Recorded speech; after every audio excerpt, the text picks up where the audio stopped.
what I do is whenever I code an algorithm, I have an idea in mind of the speed I expect to get, and I always look at the generated instructions to make sure the compiler hasn't gone berserk. The compilers are fantastic now at code generation. They do occasionally, you can hit them with something they're not used to, and they go crazy.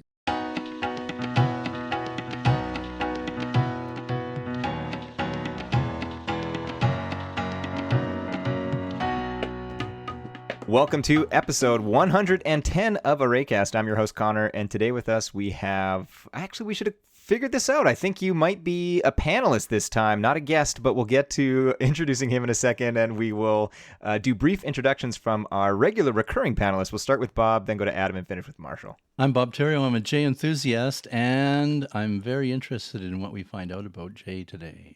I'm Adám Brudzewsky. I'm very excited representing APL here, but this is going to be awesome. I'm Marshall Lochbaum. I was introduced to Jay by our next panelist. Then I went on to work at Dialogue, and I have made BQN since then. And I guess, we should let Henry, I think you're a panelist today. We didn't actually clear this up, but we'll let you introduce yourself today, seeing as I think that's the role you're playing today. I'm Henry Rich. I'm the current developer of the J engine, custodian and continuing developer.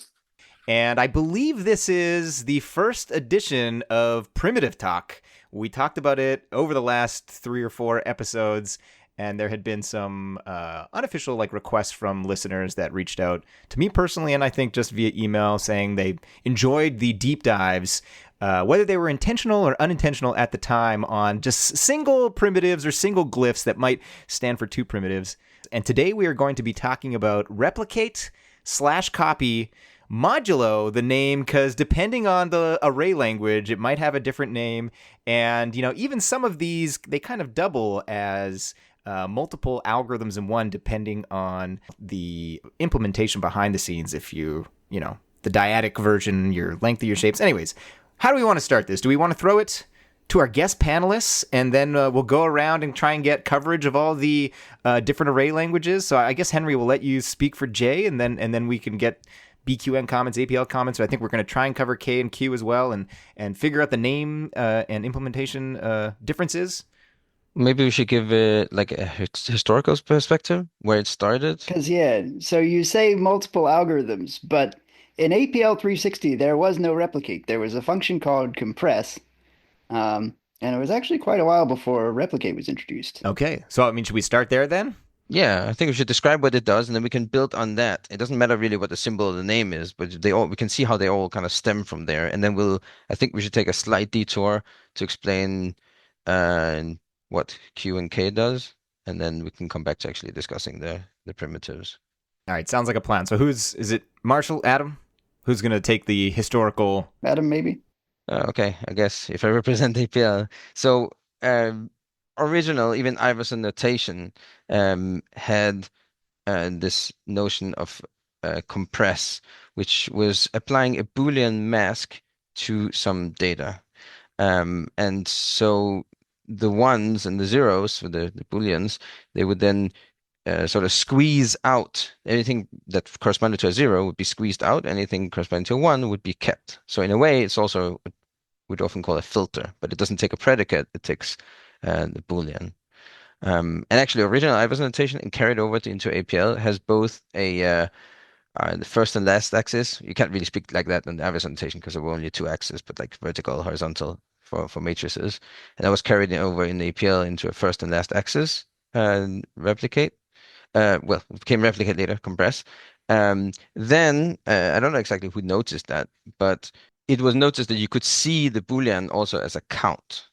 And so there was an extension made so that we look at the 0 and 1 as counts, and that means you can have a larger than 1 value, and you wouldn't get just one of the corresponding element or cell. You would get that many of them. So every count is that many, and 0 is just none of them. I can fill this in for you. It was Bob Bernecki at IP Sharp. I don't know if it was like a flash of insight or kind of a slow process of, figuring out what you want to do, but and it was around 1980, I think, was the time of that. Marshall beat me to it, but I was literally on the APL wiki because I recall going through the history, and I was like, "This is actually explicitly mentioned in the history section." And right as you started talking, I had to pinpoint that it was in 1980 Bob Bernanke introduced the extension replicate to Sharp APL. It doesn't mention, But it doesn't. You're right. It doesn't really say if that's something that people discussed and he presented it or what it is. We don't really. We could ask him. At some point, I was talking to Bob for some reason, and replicate came up, and he said, "Well, this is my primitive." So everybody agreed that was an awesome idea. So that just went out to the various APLs and was adopted quickly. And then there was a further extension of it, which is sort of related to its companion function that we're not really going to cover here, I think, which is expand, which allows you to insert. It's kind of the inverse of replicate. So replicate takes out some elements. Of course, you can't really insert elements because they have been lost, but you could open up spaces in your array of prototypical values that would allow inserting the lost elements there. And that's what expand does. But somebody got the idea that you could use negative numbers, and that I think it was in NARS as well. So it was shortly after the initial extension to replicate. And so negative numbers would be the number of prototypical elements or cells inserted at that position instead of an element. So y2 would replicate something 2 times, negative 2 would give 2, would spend that element, but put 2 prototypical slots in. I think that was also well received and spread everywhere. Well, not into J. No, but not into J. No. Nor BQN. So we should say into all the APLs, I should say. I don't agree with that. J is an APL. Okay. The J developers probably decided to use complex numbers. It's not in the standard, by the way. Which standard? APL standard, you mean? The extended APL standard. Oh, okay. What you describe is a choice between copying and insertion. In J, you can do both because of the complex number. You can specify how many copies you want and then how many fills. But which order do they go in then? How do you know which one comes first? Now that is a very good question because you're fixed to the fills have to come second, and it means that you can almost do what you want, but you can't put fills at the very beginning of an array. And I've tried to figure out a good way to fix that. I haven't come up with it yet, but it isn't used very much at all.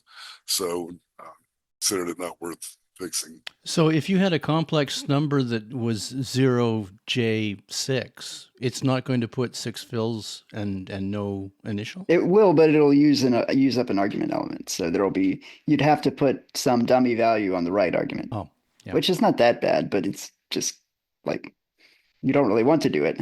It's inelegant. Does the J copy use negative numbers at all? Yeah. So why not just say that if the complex part is negative, it goes in front instead of after? You don't need 0. Yeah, you could, but suppose you want before and after. Yeah. You pretty much you'd have to. The system is a bit. That fails in most. Yeah, I mean, I also think that using complex numbers like that is just it's a shortcut for giving a number pair. Right, but it really has nothing to do with. But I know Jay does this every once in a while using complex numbers like this. But I mean, it could have just been a tuple, right? It could have just been boxes. Well, I suppose.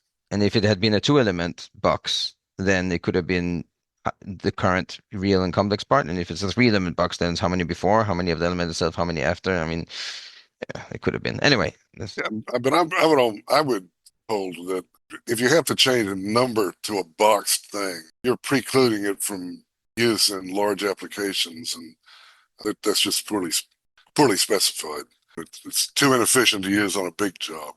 Okay. Anyway, and then for BQN, Marshall, you want to fill us in on the situation? On the fills, I mean, I just threw that whole thing out. I said, there's no really great way to wrap this into a primitive. Structural under does fills all right, so that kind of covers the space of expand too. I was gonna, not to interrupt, but I was gonna ask for clarification when you guys started talking about the negatives and complex numbers and fills. Are we talking about replicate here, or are we talking about expand? That is sibling. No, only replicate. Expand will be in different episodes. Okay, so and you're because I was saying I don't recall this being like a feature of BQN's replicate, and so this fill. this fill extension doesn't exist on all replicates across the array languages. No, and not even all APLs. So there's also on that replicate page, there's a table in the extension support section that says, well, and you've got these competing NARS and APL2. So APLX is interesting in that it implements both the NARS version and the APL2 version, because the left argument can't have the same length in those two extensions. So it checks the length and decides which one you must have meant.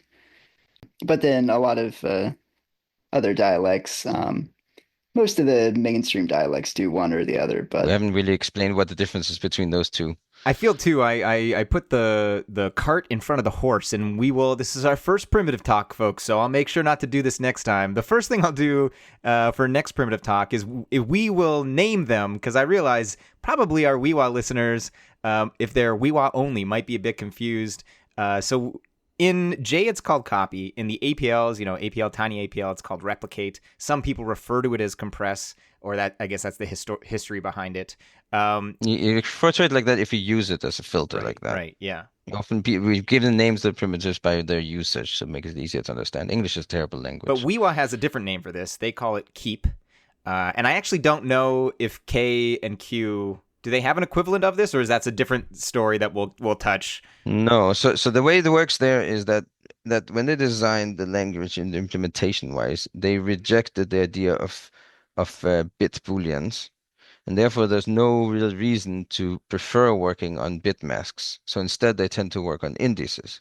Therefore, the replicate function is completely gone, and they just use where with indexing, right? So if you take the boolean mask or not boolean, right, one that has numbers higher than one, and you do a where on it, you get the indices corresponding to the ones. If you've got higher than one, you get that many of that index. If you use that to index into the array, then it's effectively replicate. Right, and that actually makes a lot of sense when you think, getting back to BQN, is that is the overloads, indices, and replicate on the primitive there, because they're very connected if you don't have replicate. Anyways, I did interrupt you, Marshall, when you were talking about BQN, so back to you.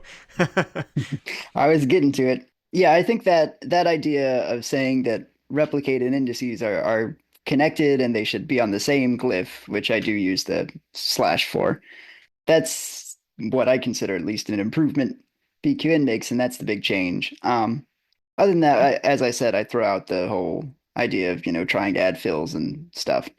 And there's one little minor thing, which is that normally replicate, you give it a list on the left, and that just corresponds to the first axis of the right argument. But you can actually also pass in a list of lists, and then each of those corresponds to a different axis. So if you had a table and you wanted to take, every other column and every other row, you could do that using replicate with two lists that go 1, 0, 1, 0. So each of those acts on one of the axes. Interesting. Right. I should mention this as well, that that sort of requires BQN's array model, because one thing we haven't mentioned is you don't have to have a list on the left of a replicate. You can also have a scalar, which will then. I was gonna bring this up, and this is the confusing part, is because if you go to Google Translate, I have repeat for like Julia and C#, but that only corresponds to like a subset of replicate's functionality, where it's only a scalar there. So really, replicate is both replicate and what many languages call repeat, where you just have a number and then and that's actually a very common use of that. It's very common to conditionally append something, for example. So you might just have the thing you want to append, but then compress it away if the condition is false. Right? So for example, let's say that I'm constructing a text that needs to go on some interface. So I write n items. So I format the number n, I concatenate that to the word item, but then I conditionally want an s. So then one way I could do that is I could do in parentheses, n is greater than 1, end parentheses, / quote s quote, right? So I compress away the s. The s becomes an empty vector if we only have one, right? You might even want to just do that the n is different from 1, so that when it's 0 items, you also get the s like that, right? Of course, when it's a scalar you're adding or a single character like s, then you could also use reshape or take, but that could be other phrases and things that you want to conditionally add, and this is a very common way to do it. Yeah, so you might actually use this. You have this thing where you can use just one number. And I mean, you can use it with like two or three, and so it'll copy every value two times or three times or whatever. So one thing you can do in BQN is actually you can use this multiple replicate thing together with that. So if you have a list of not a list, but of like enclose three and enclose three. So that's a list of two boxed or enclosed, not really.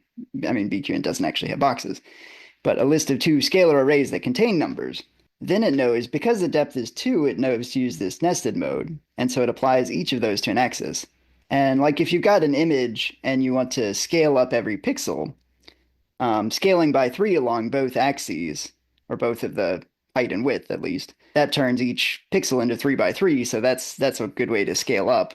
But if you tried this in APL, Yeah, well, just a question, Marshall. Shouldn't you be able to like doubly enclose a scalar and that would automatically map it over to all the axes? Um, I mean, you could define it, but it's also pretty easy to do because you can just take the shape of the array and do the scalar, enclosed scalar each on the shape, and then you've got it automatically. So Yeah. Anyway, so let's go over to APL where there's a problem because we don't have enclosed simple scalars. So that array that you would need as left argument simply cannot exist. It can work if at least one of the axes. you do have enclosed simple scalars, and the way you write enclosed of three is just write No, okay, three. but because there's no distinction, right? Let's say we have a two element 2 by 2 matrix, Yeah. then 1 2 replicate this matrix is indistinguishable, right? Wanting to replicate one of the first row and 2 of the second row is indistinguishable from wanting to replicate along the rows with 1 along the columns with 2, because it doesn't matter how much you try to enclose a simple scalar in APL2 style APL, nothing happens. Right? It just kind of floats up again. There is a way around this, which I believe I've modeled in things like extended dialog APL, which is there is often a leniency in APLs where they allow singletons Oh, or at least one element vectors to behave like they were scalars.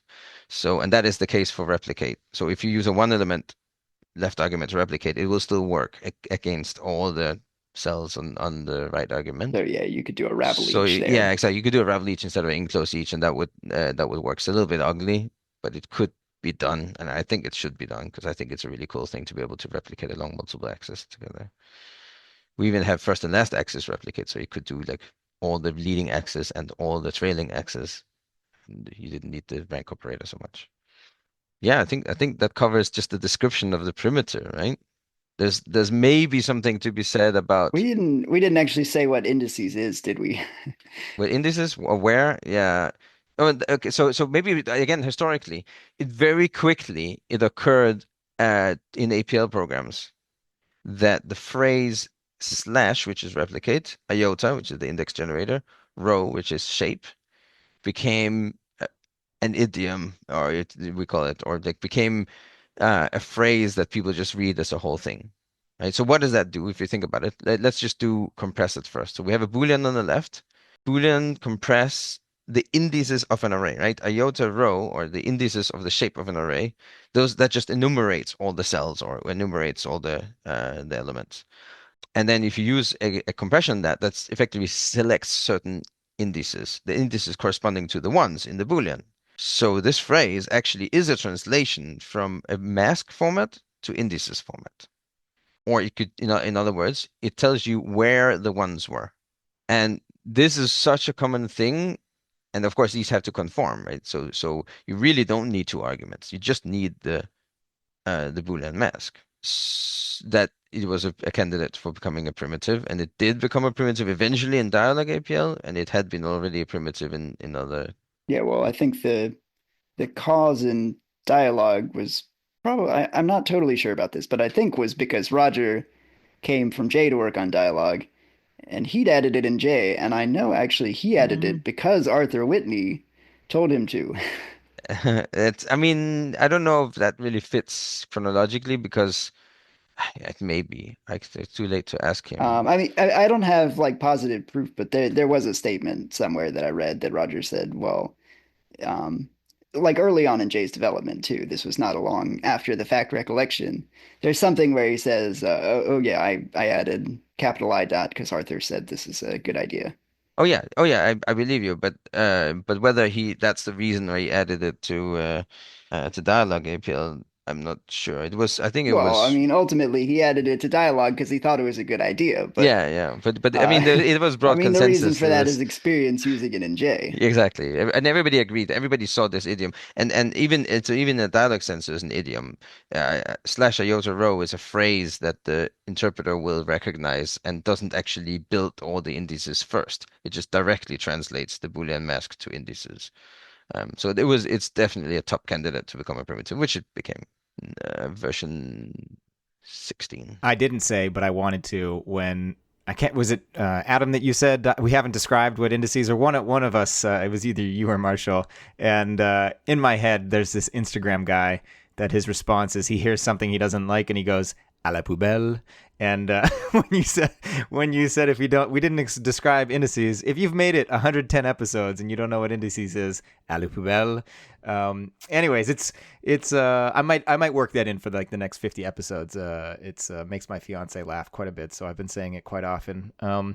Anyways, I'm screen sharing. This is one of the nicer Google Translates. Now we're not going to talk about indices anymore, but it has almost something different for like every single language. It's iota underbar for the APLs. It's slash for BQN, which we already mentioned. It's capital I dot for J, and it's ampersand for K, and it's just called where. So one of the more, I mean, kind of sad that we don't have any unification, but it does bring me great joy when the diversification is at like 100% and not a single. I mean, I guess the APLs all share the iota underbar, but yeah, as opposed to, I guess we didn't really talk about the symbols. It's the octothorpe or hash and J. It's the slash in both APL and BQN. So there is a bit more agreement. And slash bar actually is more what it is because slash bar, which was originally double slash in Iver's notation, is the leading access version. Okay. Yeah, so maybe we should mention this whole issue with the slashes. What Zyma APL does actually is to make the slash bar replicate only and the slash be reduce. Because, yeah, specifically the issue with the slashes is that replicate and reduce both use slash. Oh, And interesting. replicate's a function and reduce is, well, replicate is usually implemented as a function. It's naturally a function. No, hold on. Are you sure? Are you sure? It's usually implicated as function? I'm not so sure. Well, yeah, it does depend on your A metrics. perfect transition into implementation details No, now. it's not an implementation detail, Conor. That's a syntactic detail. It's an actual syntactic role because it makes a difference. If you have a vector on the left, 1, 2, 3, and you do replicate each on, say, quote, ABC quote, right? If replicate is a function, then 1, 2, 3 replicate ABC is A, B, B, C, C, C. With me? Mm-hmm. If replicate is a monadic operator, which is the alternative, then the entire array 1, 2, 3 is bound as the left operand to replicate. Wait, what? A monadic operator. So we're talking about like Well, it's like reduce. It's just the version of reduce that instead of giving it a function, you give it an array. Yeah, it's reduced, but with a but what's the function that or what's the function that this operator takes as an argument? No, it doesn't. It takes an array. There are operators that just takes arrays, like the constant operator and the at operator, and lots of other operators only take arrays as operands. Yeah, not many monadic operators do that. Or not only, but can take. I was gonna say that's my mental model. I mean, I agree that what you're saying is true, but my brain's like, well, that's not the way I think about operators. Though they typically are like higher order functions. So you're saying it's You can take anything anybody wants. Yeah. I think of them as function factories. You give them some raw materials and they spit out a new function. And the parameters you give them can either be functions Yes. or arrays or a mixture. okay. But so you're saying it's a if replicate is a monadic operator, its argument is the array on the right. It has only one argument. It's derived function. Right. is the right argument, and on the left you have an operand instead. Okay, but bear with me. 1, 2, 3 replicate ABC is A, B, B, C, C, C. Doesn't matter whether the replicate is a function or an operator. So far, so good. Yep. Now let's do 1, 2, 3 replicate each ABC. Let's start off with replicate being a function. So clearly we pair up 1 replicate A, 2 replicate B, 3 replicate C. We're going to get a nested result, which is the first element of the result is going to be A, or a single vector of A's. The second element is going to be the vector BB, and the third element is going to be the vector CCC.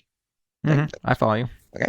If replicate is an operator, then we have got 1, 2, 3 replicate as a derived function, right? Because 1, 2, 3 is the operand, it gets bound strongly to the replicate, and we apply that function 1, 2, 3 replicate, which is equivalent to 6 replicate, by the way, because we're going to apply it on scalars, on each of the letters A, B, and C. So we get 1, 2, 3 replicate A, 1, 2, 3 replicate B, and 1, 2, 3 replicate C. Now, 1, 2, 3 replicate A, because there's only a single scale on the right, is 1 replicate A, 2 replicate A3, replicate A2 You just sum together. up the 1, 2, and 3 to get 6. Exactly. Yeah. So that's 6 A's, and then we get 6 B's, and then we get 6 C's. So whether or not replicate is a function or an operator makes a difference as soon as you go to nested arrays and each and so If on. the implementation allows you to do that, yeah. In NGN APL, it just gives you an error because it doesn't like parsing that sort of stuff. Bob's excellent editing skills is probably going to silence my sigh, so I would just like to vocally, using words that can't be silenced, say that in the midst of Adam's description of a 1, 2, 3 replicate on a scalar, which is effectively the same thing as a 6 replicate on a scalar, I did have an audible sigh that you may or may not have picked up on. I'm not sure I heard it, so if we didn't hear it, I can't put it in. But it's noted. It's noted. Yeah. Well, I was going to say, I don't even know if it was picked up by my mic, so I just wanted to go on record that I was sighing. So the operator form of replicate is somewhat less useful, right? You generally do not want the 1, 2, 3 replicate on each. Henry wants to say something. When you say operator form in J, it would either be an adverb or a verb, and that would settle the matter. There wouldn't be two So too in forms. APL, it's either a verb or an adverb or a function So operator. which is it? Yes, exactly. Well, I mean, just answer the question. Which is it? Yes. It is something. So it is in a class of primitives that are nicely called hybrid function operators. In the old days, when multiple personality disorder was considered a form of schizophrenia, it became the custom for APLers to call these replicate and related ones, call them schizophrenic primitives. Something has to parse this, and it has some rule by which it decides what to do. What's the rule? Yeah, so that's very interesting, right? What exactly do we do? First, let's say the actual standard does not explain what to do in this case. It explains that replicate is as a function. It explains reduce, which uses the same symbol, as an operator, and it does not address what to do with this problem. APL2 went with a pure operator. So that means that 1, 2, 3 replicate each is not very useful. You'd have to wrap it in a function, and without defense, it's sort of awkward, but you could do it. APLX, APL Plus APLX followed suit entirely for APL2. APL Plus tried to find a way around this problem and originally introduced a syntax where if you parenthesize the primitive, it becomes a function. Otherwise, it behaves like an operator, which is a bit odd because normally when you parenthesize something, then nothing happens. I mean, that's just a kludge, right? Yes, exactly. APL Plus then gave up. They eventually removed that. So there's like the setting of how compatible you want to be with APL2. If you want to be as much compatible as possible, then that's not available anymore. However, they just added a system function. They just added a named function, quad repl, which is replicate as a function and not as an operator, which is again sort of dirty to do that. But Dialog APL and GNU APL managed somehow to implement this according to spec, where if you have an array on the left, then it is a function, and if you have a function on the left, then it is an operator. It's sort of a syntactic mess. It generally works the way you expect it to. Replicate each just does what you want. It does occasionally bite you Wow. if you have a function on the left that represents an array, or if for whatever reason you don't need the array on the left. So if you do like a self-replicate on something for whatever reason, then there is no argument on the left. So you like replicate selfie or reflexive or whatever you call it, and then an argument. And then you want to take the result of that and apply some other function to it.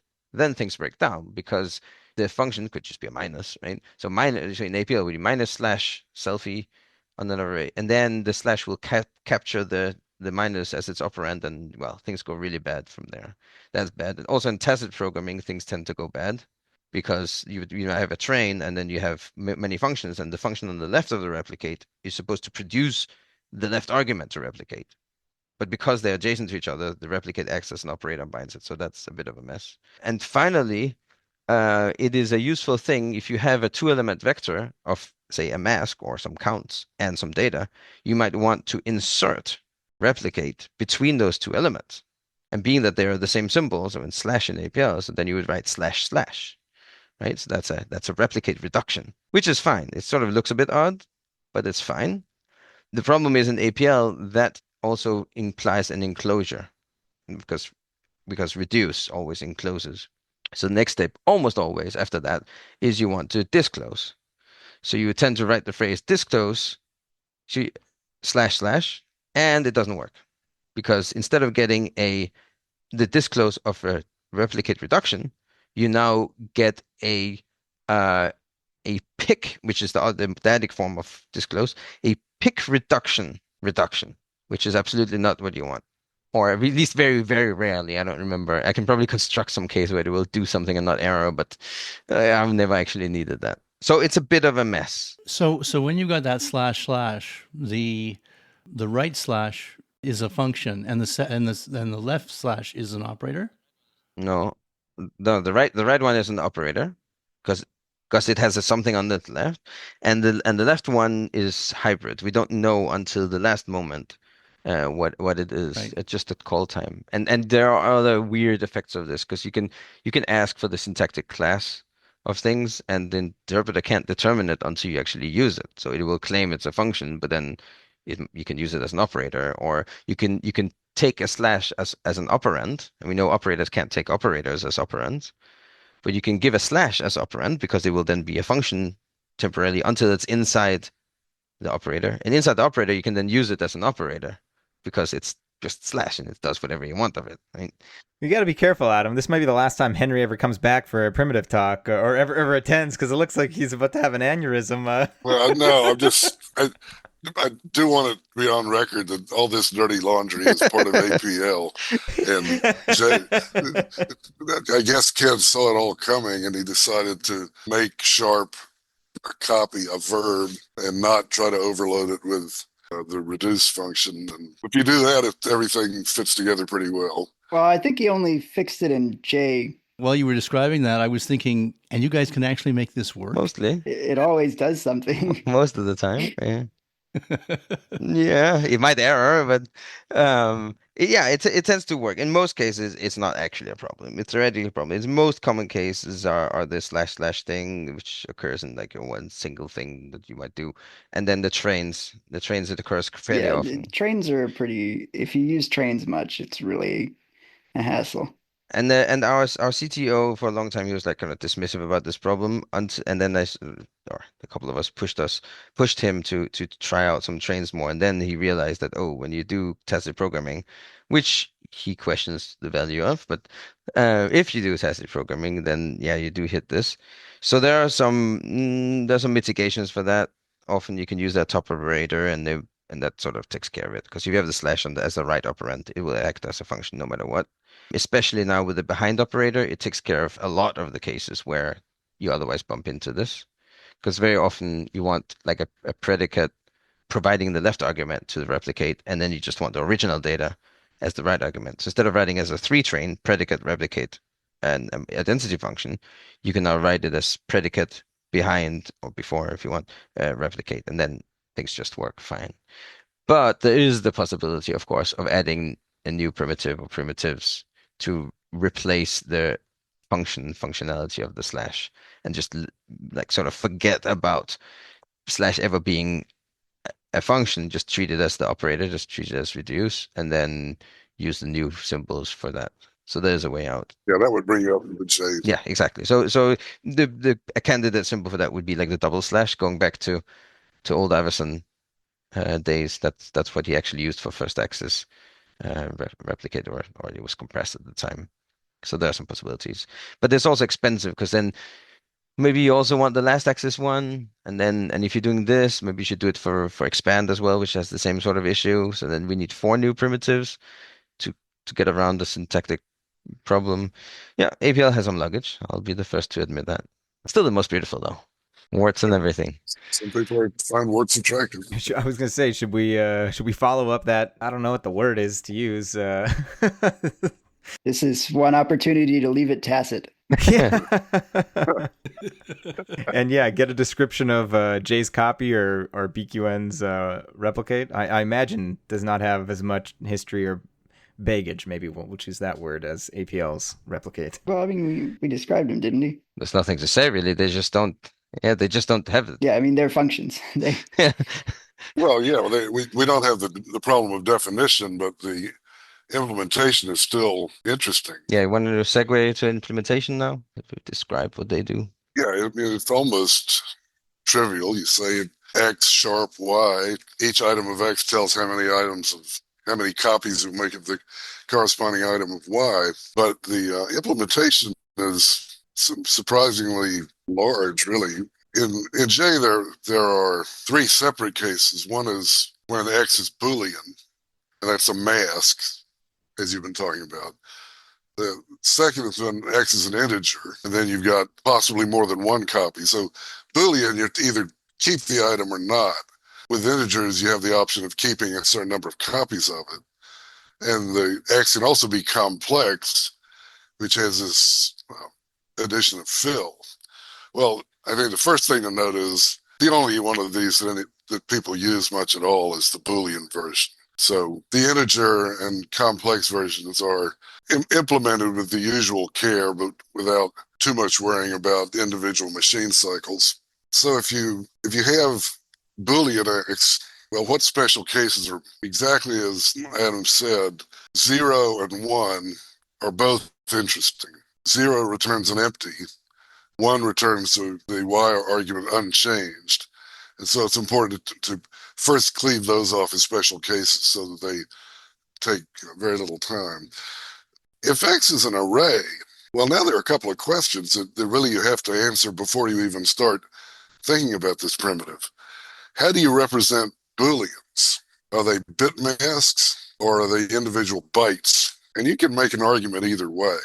The original implementation of J stored each Boolean in a single byte, and that's the way it still is. You might say, well, that's going to be wasteful of space. And that's true, it is.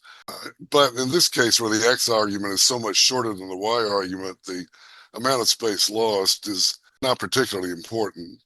And the first thing you have to do when you do this primitive is count the number of ones in X. So you have to count the number of bits, which is easy with bit masks. With individual bit booleans, it's easy if you have an instruction to do that. And if not, it takes a fair amount of time, something on the order of 6 or 8 clocks per 64 bits. But nowadays we have the advantage that you can process 64 bits per clock cycle even with byte booleans. You can, by using 256-bit loads, you can count the number of ones in a bit vector as fast or faster than if it were packed bits. So that greatly reduces one of the arguments that are advanced for having bit booleans. Yeah, I don't think you can say faster. So there is so you were talking about the pop count instruction for bits, but there is actually a method using vector instructions. There's a paper on this, something along the lines of, counting bits faster with AVX2 than pop count or something. It's very straightforward title. And it's a pretty tricky method. You have a pre-computed vector that tells you for each possible set of 4 bits what the count is there. And then you use shuffle instructions to select from that vector. And then you can add up those counts. And I'm pretty sure that's faster than just summing. Right. I mean, because the bandwidth you use is so much smaller. I don't think it could really be any slower than summing full bytes. Well, some of the full bytes, again, you get 64 bits per clock cycle. So, Yeah, I mean that's still very fast. yeah, that's the thing. It's probably One of the things about bit booleans is that, like, yeah, the algorithms are eventually faster if you know how to do them most of the time, but they're also a lot harder. And it only really matters if you're working mostly just with booleans, because if you do all this super fast stuff on booleans, and then at some point in the calculation you switch over to 8-byte floats, it's like that just blows everything else away. Like all that matters is how fast you worked with the floats. Yeah, exactly. That greatly reduces the gain from going to bit booleans. So anyway, so in J we stayed with byte booleans, and I'm okay with that.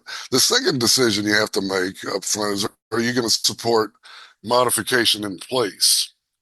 Are you going to allow X sharp Y to produce its result in place, writing over Y? I would say it's really vital that you support in-place modification for all arithmetic and this too, because adding an extra memory argument is very wasteful of cache bin. And if the operands get big, it can take 2 or 3 times longer to take X plus Y producing Z rather than X sharp Y producing a modified Y. So now we're down to X sharp Y, possibly in place. And there are, in our implementation, 3 different paths that are taken. The first thing you do is find out how many ones there are in X. And then if it's mostly zeros, the important thing is to skip through the bits as fast as possible, skip over the zeros. If the bits are mostly ones, they'd say almost all ones, then you want to shift away. You don't want to process each 1 bit independently. You want to find sequences of 1 bits so that you can, instead of copying each item, you can copy a burst of items at once. And in the middle, you've got the case where you've got a mixture of ones and zeros, and it's important to process those as quickly as possible. And this is similar to what we talked about before, where minimizing mispredicted branches is very important in that middle case. I was surprised when I measured this that even when you have mostly ones, unless you get to more than 85% ones, there is not an advantage for finding long bursts of ones and converting them to a single memory copy. In at least using the methods that I used, but still, that does happen. Yeah, I mean, in BQN, it looks like we switched over. I mean, it's over 95% is where we cross over. Although we recognize runs of ones, but we also try to recognize runs of zeros. So maybe if you were just dealing with the case with few zeros, you could be a little faster. Yeah, I handle both of those. Look for runs of zeros. When you hit a run of ones, when you hit a 1, Yeah, so you just detect switches. That's probably about the same. take the bits and take 64 bytes, convert them into 64 bits, and analyze that for runs of ones. But the important thing, well, in the middle case where we've got a mixture of ones and zeros, it's very important that you use the count trailing zeros instruction, that you do not look at 1 bit and either copy it or not. Yeah. Because that would lead to a pipeline break every time you mispredict that branch, and these are data dependent. So there's a good chance that there's random data, and if you branch on each bit, the time will be totally dominated by the time of the mispredicted branches. So what you have to do instead is fill a 64-bit register with the mask, and then in the loop, you look for the lowest set bit. which you can do with a single instruction. All the machine architectures have an instruction that will do that. And once you find that bit number, then you can turn that bit off, use the number to copy an item, and repeat the loop without having any. The only conditional branch you'll have is when the register goes to 0, you're done. But that's going to be one mispredicted branch for every 64 bits of input rather than one mispredicted branch for every, well, possibly for every bit in the mask. So now, because you're using byte booleans, you can start that 64-bit region wherever you want. Do you take advantage of that? Yes. Yeah, so that's an issue with bit booleans. You can only start at a particular byte, and you couldn't. Oh, really? Yeah, that's right. Well, yeah, that is a problem with bit booleans generally, that a memory address is not enough. Yeah. You have to have a memory address plus something else, which does complicate a lot of interfaces. Yeah, and so what we usually end up doing is working on algorithms that just work with aligned data and find ways to just deal with things directly where they are instead of shifting them over. And this is kind of also that sort of strategy tends to work better with vector registers too, especially with AVX2 where you have the 2 lanes for each register. And the instructions to cross between lanes are very expensive. Well, they're not all that expensive. When you say lanes, they're Yeah, well, they have a much higher latency. they have a three cycle latency, but yeah, that's a lot of cycles. it's as long as it's not a carry dependency, it doesn't matter much. Yeah. If it's in a pipeline, it just means the final result is delayed 2 cycles.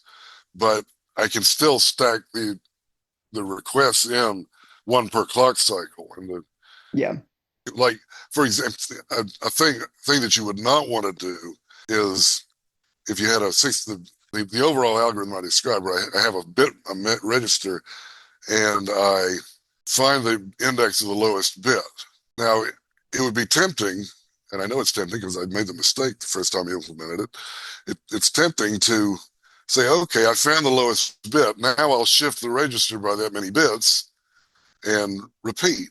But that means that the loop, the carried dependency is you got to find that lowest bit, which takes 3 cycles, and then shift. So that's 4 cycles before you can use that register again to find the next bit.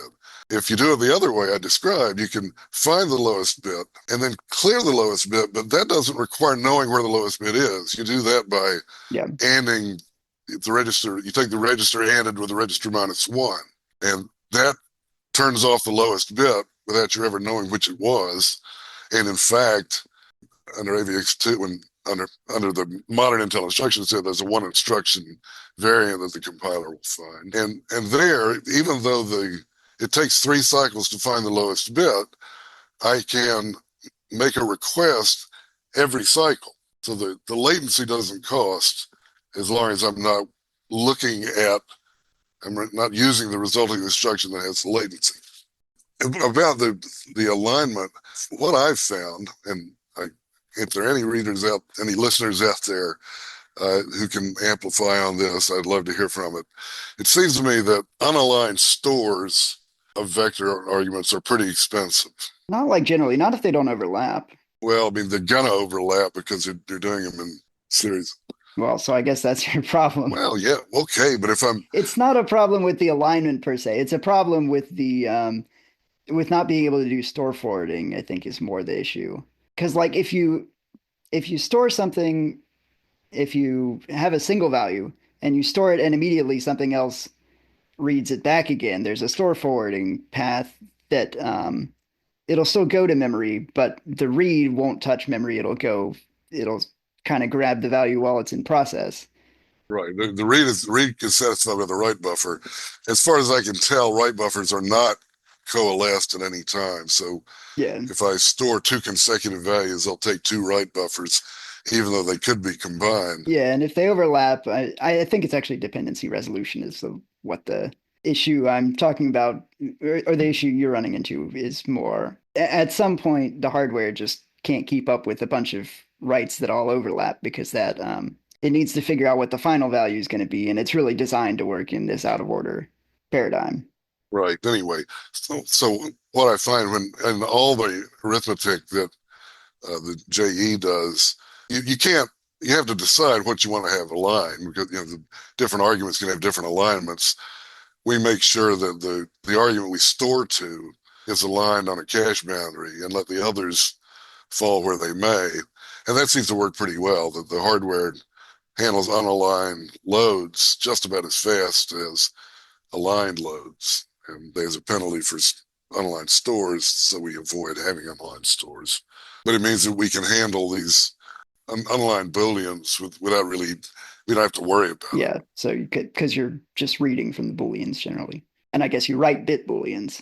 That's the whole packing things into 64 bits deal. Well, no, I don't write them out. I use them internally. Okay, you just keep them in a register. Yeah. Yeah, it's keeping a register. Of course, in the implementation, there are different loops at the bottom level for all different sizes of argument. It's a loop for bytes and a loop for fours and a byte loop for eights. And in the case of copying, well, when there are a lot of ones and you're trying to turn the operation into a memory copy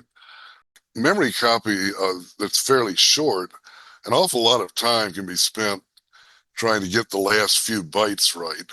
If you're copying something that's 7 bytes long, or maybe 1024 plus 7 bytes long, the first 1024 bytes go pretty fast, but then there has to be testing and branches involved in the last 7, which might end up taking more time than the bulk of the copy. So we carefully overcopy when we know that that's okay. And we copy in blocks of 32 bytes and overstore whenever possible. Yep. Yeah, we do something similar. That's how the JE does this. You can talk about PQN if you know. Yeah, I mean, so all the broad cases are pretty similar. One case we have that does have to be handled specially is the case where both arguments are Boolean. Because with byte Booleans, it doesn't matter. Bytes are just another kind of data. With bits, I mean, this is a whole specialized field, really. There is, on x86, there's an instruction for it, the parallel bit extract instruction. x86 covers that's implemented really badly on a lot of AMD machines. Yeah, on x86 since 2015 or something. Yeah, but I mean, it's supported. Oh yeah. There is the AMD problem. Yeah. Yeah. On Zen 1 and 2, it's really a problem because the CPU tells you, oh yeah, I've got this instruction, it's great. And a major issue is that turns out it takes a micro program check and so emulates Intel really did something dirty on this because they took these PDEP and PX instructions, which are pretty difficult to implement, and they bundled them into the BMI2 instruction set, which is mostly stuff. I think like it has that single instruction for a word and with the word -1 that clears the bottom bit. Like that sort of basic stuff that hardly takes any space in the processor. It's all bundled together. So what AMD said was, well, we have to support all these basic operations. These are really important. What's PDEP and PX doing there? No one's going to use these, right? And they wrote, I mean, they have this micro-coded implementation that's not even good by, like, there were very well-known algorithms at the time that are much better than what they did. We should probably, it's possible that some of the listeners might not know what PDEP and PX do. Well, I mean, PX is literally just a Boolean replicate a Boolean when they're both 64-bit words. Well, that's true. So you have a mask of scattered ones and an argument that's got, say there are eight scattered 1 bits. The low order 8 bits of the argument are scattered so that they match up with the ones. And like you said, what it's doing is exactly the Boolean replicate for you. So yeah, that's tailor-made for this. Yeah, and probably while we're instructions, we should also mention that in AVX 512, which unfortunately is still not really, you definitely can't depend on having it. There are even instructions called expand and compress, and they're even more like the APL instructions because they're named after our primitives. Huh. So if you happen to be on a machine that supports AVX 512, that's the way to go. But well, and I guess the one thing you know about them is that they take the Boolean argument is in a mask register, so it's this dedicated kind of register for storing bit masks. Yeah, and it's It's pretty much designed to do what APL does. But yeah, so regarding the case with two Boolean arguments, so we don't currently try to detect Zen 1 and Zen 2 specifically. If you build BQN on those and you care about performance, you should actually pass in. We have a has equals slow PDEP argument is when you're compiling is what it's called. So then we'll try to cancel. We use PDEP and PX in various places, and we'll avoid using those. I mean, if we've done our code properly. So yeah, and we do have a bunch of fallbacks. What I was saying about like the algorithms A and D should have used, there's a pretty good discussion of this in Hacker's Delight, which talks about it goes into a pretty significant amount of detail about an algorithm that I think actually Guy Steele was like the author of Hacker's Delight asked Guy Steele about this, and he just came back with his own original algorithm. So that's what it mostly discusses. And it also mentions there's another algorithm that's kind of like based on mask shifts, which is a little more like how you'd implement it in hardware, I think. But yeah, we have all sorts of like combinations of those too. Like which one you can use depends on which instruction, or I mean, you can use either of them in any case, but like it's some are better with certain instruction sets. And so we have like at least five different implementations of these methods that we use on different hardware Wow.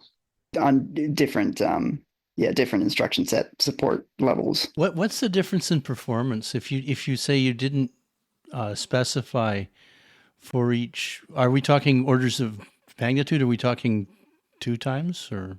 So the difference between so BMI2, which has PX and PDEP, came out at about the same time as AVX. Well, yeah, Intel introduced it together with AVX2. And switching between those two algorithms on x86, it's a difference of about a factor of 3, which I felt was pretty good, getting our AVX2 version down to only 3 times slower than the dedicated instruction. So that's if you're on Zen 1 or 2, that's what you could expect would be 3 times slower for this particular operation, which usually, like I said, because it's using only Booleans, it very rarely would need to be as fast as it is. So that's usually acceptable. Well, yeah, and there's always a question of how much of the overall user's application is Yeah. in this part of the loop. But if you use PDEP and make the mistake of using PDEP on the Zen, yeah, it's like a 10 or 20 times. Yeah, if you use that implementation, that's many. I think it's worse than that. That was slow enough that we found it because someone reported a timing for some program, and we were like, me and Zyma x86 were like, no, it's way faster than that. Did you compile with O3 and so on? Did you do an optimized build? And eventually we tracked down that it was this Boolean replicate Boolean case that was so slow. Oh. It was a pretty big factor in the overall program. And is that how you would generally find these kind of pinch points? Is somebody reports them? No? No, I mean, this was really a special case because it was on a type of processor that we don't have. And actually, this was the fact we weren't aware that we knew the instruction was microcoded, but we didn't know how slow it is because the sites that report instruction timings, they had run it with mostly zeros, and it uses like a looping implementation. So if you use it on mostly zeros, it's pretty decent. I was at some point scratching my head thinking, I mean, I know they can implement whatever they want in hardware, but I mean, they must have some special operations to support this or something to make it that fast, because my CPU versions are nowhere near that. But it turns out it was just a measurement problem. And it's actually, if you have a lot of ones, it's really, really slow. It's like hundreds of cycles. Well, I didn't know it was that bad. To answer your question about how you find this stuff, Bob, what I do is whenever I code an algorithm, I have an idea in mind of the speed I expect to get, and I always look at the generated instructions to make sure the compiler hasn't gone berserk, which the compilers are fantastic now at code generation. They do occasionally, you can hit them with something they're not used to, and they go crazy. But usually what you'll find is you didn't ask for exactly the right thing, and so the compiler generates more instructions than you actually need. You get all that fixed, and then you measure the performance and make sure conforms to your expectation. And the problem is there's so many machines out there. I can do all this on Intel machines, but I really don't know what's happening on Apple M1. Yeah, I mean, and that's a totally different instruction set. So you have that only has 16 byte vectors instead of 32. You have completely different considerations. Yeah, although, well, Bill Lamb has this emulation of AVX2 that runs on M1, and it's pretty fast. I'm amazed at how. Yeah, I mean, it's very fast hardware. The shorter vectors don't, I'm not just saying it's worse, but actually you might consider going to scalar stuff where you wouldn't before, and it'll probably beat a lot of Intel processors. So we mentioned at one point K and Q, and that they use. Have we covered that enough? Do you think that they use a different process for their replicate? I mean, I understood it. Okay. The thought in my head is that I've been trying to track down. I mean, it's a shame that Elias is not here to speak on behalf of CAP, because replicate is one of these operations that I would imagine can be implemented lazily, but I'm a noob when it comes to Kotlin. And I've gotten to the point where I figured out that replicate, it corresponds to a function in the Kotlin code called select elements, first access function, and there's a couple of them. But then when I find the code, it says return 0 in the body of the function. And I'm pretty sure that's not what. So I mean, I could go test to see if this actually works. And I will say the docs say to do. So I mean, I imagine that it's only the documentation that is to do, and not the actual implementation. Yeah, it's definitely implemented. But I'd be curious. I mean, Elias, if you're listening, I'd be happy to hear if this is done lazily, because I mean, we've been talking about like an eager. Yeah, so I mean, it's a interesting case because. So first, you can be lazy in the right argument. That's easy.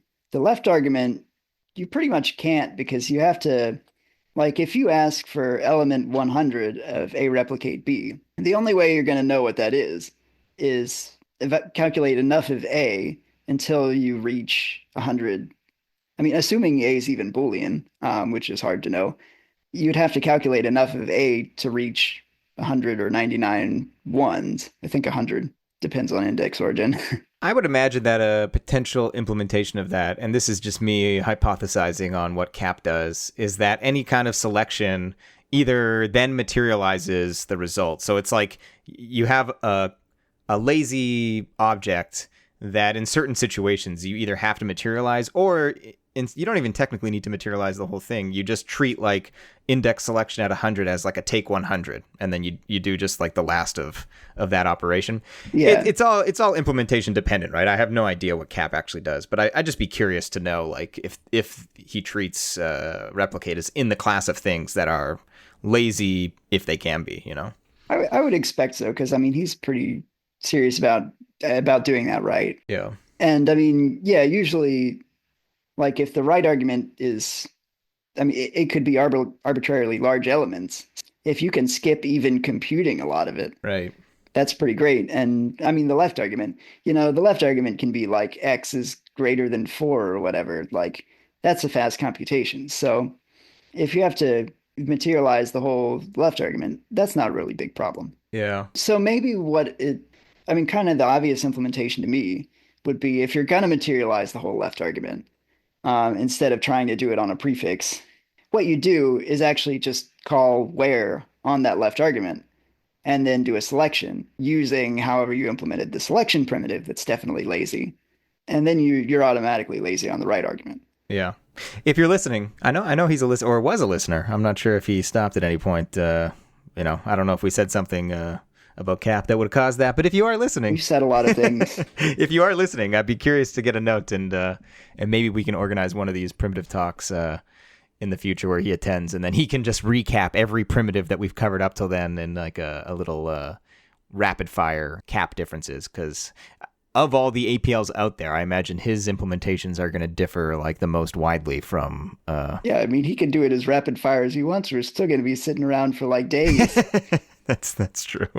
Maybe we have to find out if he can do it lazily so that we don't have to, Oh, yeah. So we ask him for this specific. Yeah. We say, all right, so consider replicate. Now consider this specific case, and we'll ask you about that, and he'll lazily come up with it. All right. I mean, well, have we missed some corners of the replicate. Yeah, I think I didn't cover the BQN implementation quite well enough because, and I was actually originally thinking when you said, well, this is indices, but we won't talk about that anymore. I was like, you don't know how to implement replicate. I was only saying that because when I brought up expand, Adam was like, no, no, no, no, that's another episode. So I was just as my Yeah, moderator. expand we won't, but indices. So indices is just so tied replicate. The main implementation that we use for compress when it's not one of these sparse cases, when we don't have like mostly zeros or mostly ones or most mostly like runs of zeros and ones. The main method is to make a lookup table of indices.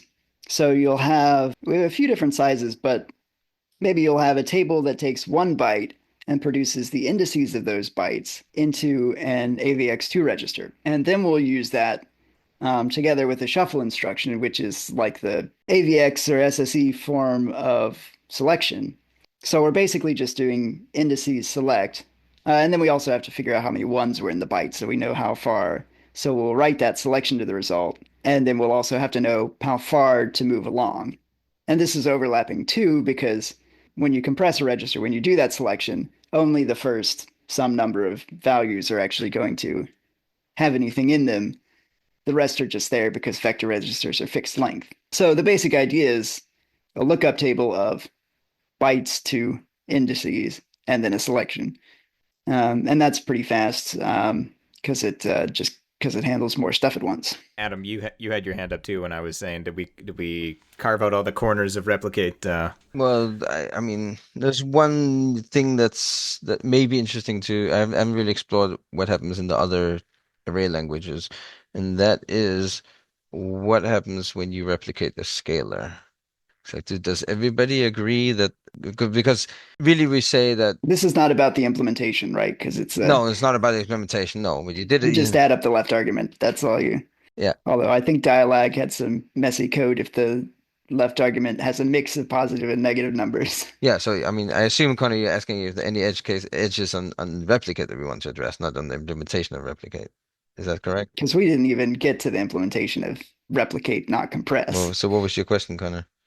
Is it about the implementation or edges in general? I don't know if you're trying to wind down here or not. Well, I mean, I was definitely trying to wind down because we have a hard stop in T minus 7 minutes. But if we need to, we can do replicate part 2. If it sounds like we didn't even touch on a whole corner of the. I mean, I'm not a language implementer here. It's your guys' job. I'm just trying to lift up the rock to see if there's any like caterpillars and beetles, that were like, whoa. So I mean, one thing I'd like to at least just mention is when the right argument to replicate is a scalar, right? Really, replicate should be making duplicates along some axis first, last, given axis, whatever it might be. But there are no axes in the scalar. So what exactly happens? Do we treat a scalar as a one-element vector in that case?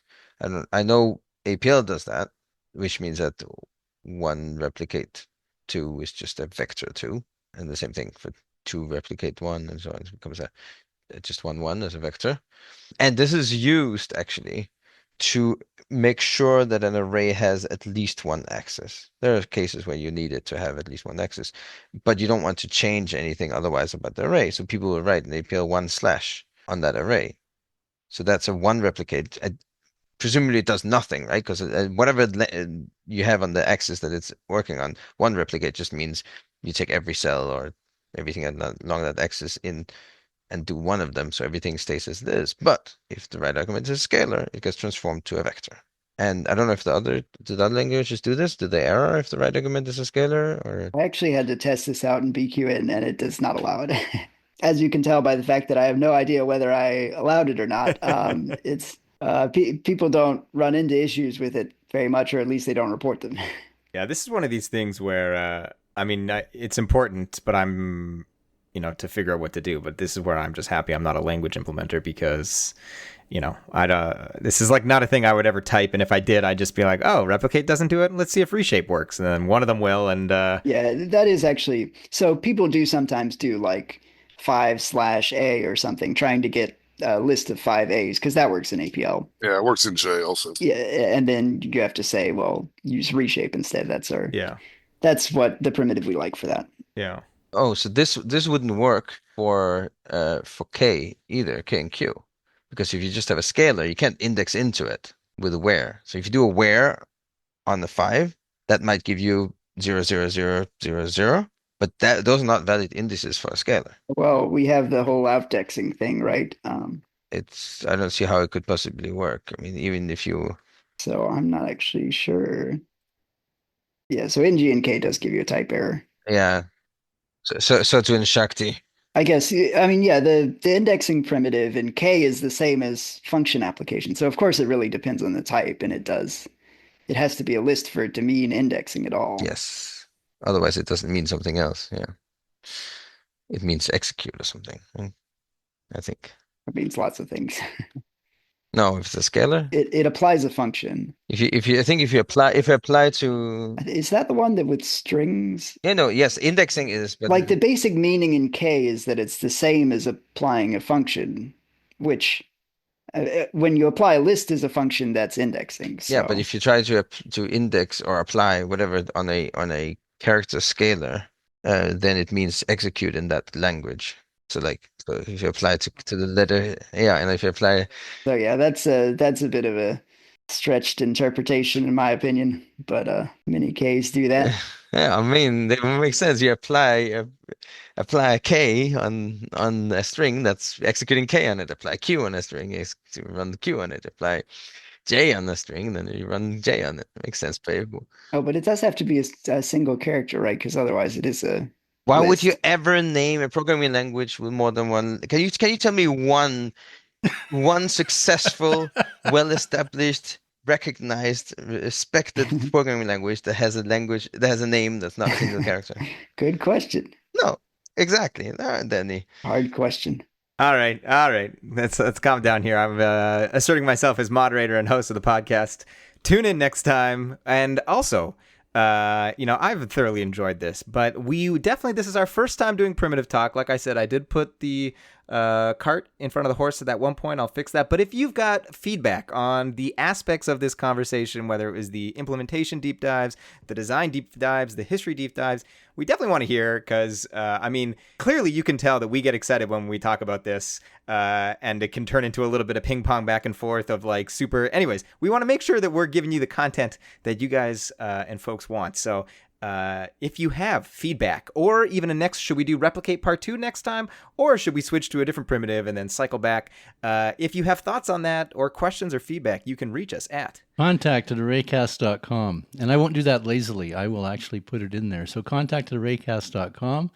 And certainly we may discuss CAP in the future episode, because we always bring people back on again. There's no reason we can't do that. Yeah, I was gonna say we should try and get a combination of. I was also thinking, we didn't really shout out Weewa much except for when I said it was called Keep, but they do things in Rust, so potentially there's some different implementation or design details due to the fact that Rust is backing things. Maybe not. Maybe Kai's thinking, It's not super optimized generally, so there's probably some attention paid to it. but it's not always about AVX and SIMD instruction optimizations. It is always about AVX. Once again, the plane bounces down the runway, coming to a lovely rest just short of the berm of the end. I just wonder, what is our hull made of? At least we made it through the deep dive. Ish. Apparently we missed a whole floor, but Conor, pull the brakes. Anyways, thank you so much for joining us, Henry. We'll definitely have you back, and if you're Elias or Kai, hopefully we'll get you on one of these primitive talks as well, so we can get some different points of view. And with that, we shall say happy array programming. Happy Array programming.